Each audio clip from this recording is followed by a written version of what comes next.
l'Anjou Noir 2020. Donc 2020, ouais. Elle est superbe la couleur déjà. Donc c'est vraiment le vin qui va venir ouvrir la fenêtre sur l'univers de la gamme Bellargus. C'est frais, c'est minéral, on sent bien le côté de pierre, citron.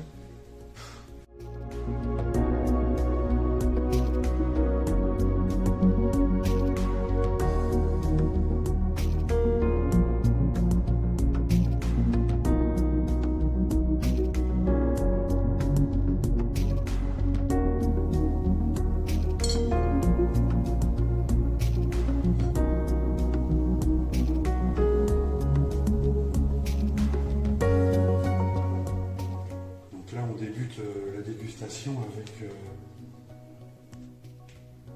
Vaux 2021.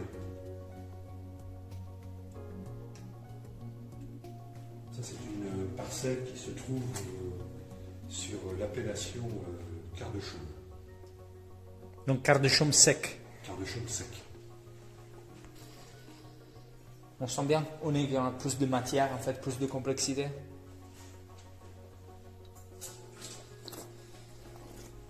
Ah oui, je confirme, beaucoup plus de matière en fait. Ouais. Ah, franchement, waouh, c'est. On dirait en début liquoreux, mais pas liquoreux en fait. Non, du tout. Mais tu as, comme tu disais tout à l'heure, des arômes, les marqueurs le marqueur en fait, c'est de liquoreux. que tu retrouves aussi bien sur les secs que sur les liquoreux. C'est vraiment un vin excellent. Beaucoup de matière, beaucoup de complexité. Tout en restant délicate avec cette note en fait de pierre à feu super agréable en finale.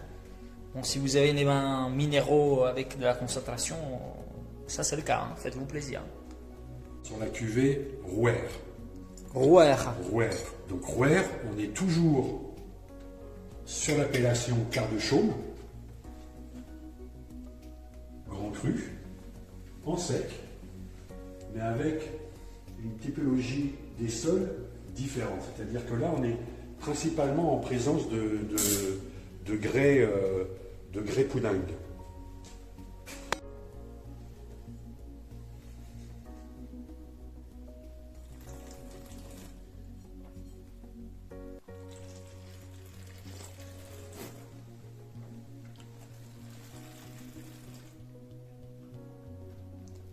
Ouais, on monte de plus en plus en concentration et complexité en fait. Hein. Beaucoup plus rond. Ouais, c'est un peu plus solaire.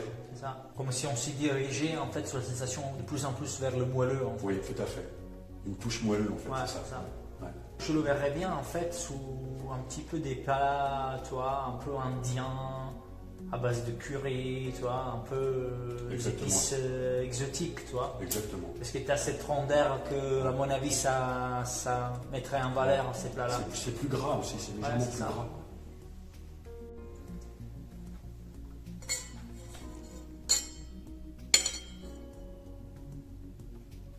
Ça, c'est l'écart. L'écart, oui. Voilà, le fruit blanc, chair blanche est encore plus présent. Ça.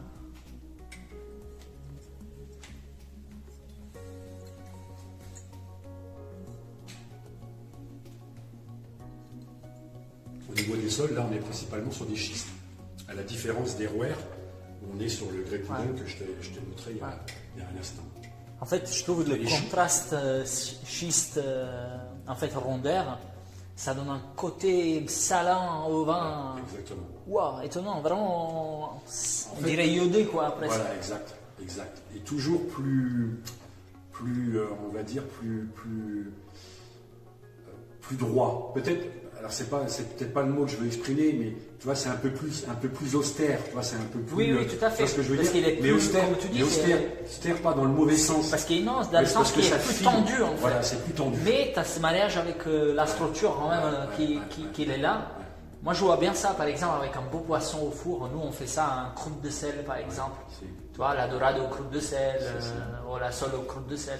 Je vois très bien en fait parce que tu as du corps. Ouais. Et tu as le côté salin en fait qui va être repris par la dorade aux croûtes de sel. Tu vois. Top, vraiment.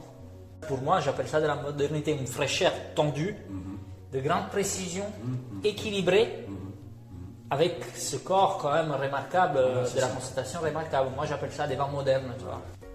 Et si tu as cette balance, si tu as tous ces ingrédients-là, eh bien, voilà, ça en fait des vins qui sont à la fois des vins de gastronomie.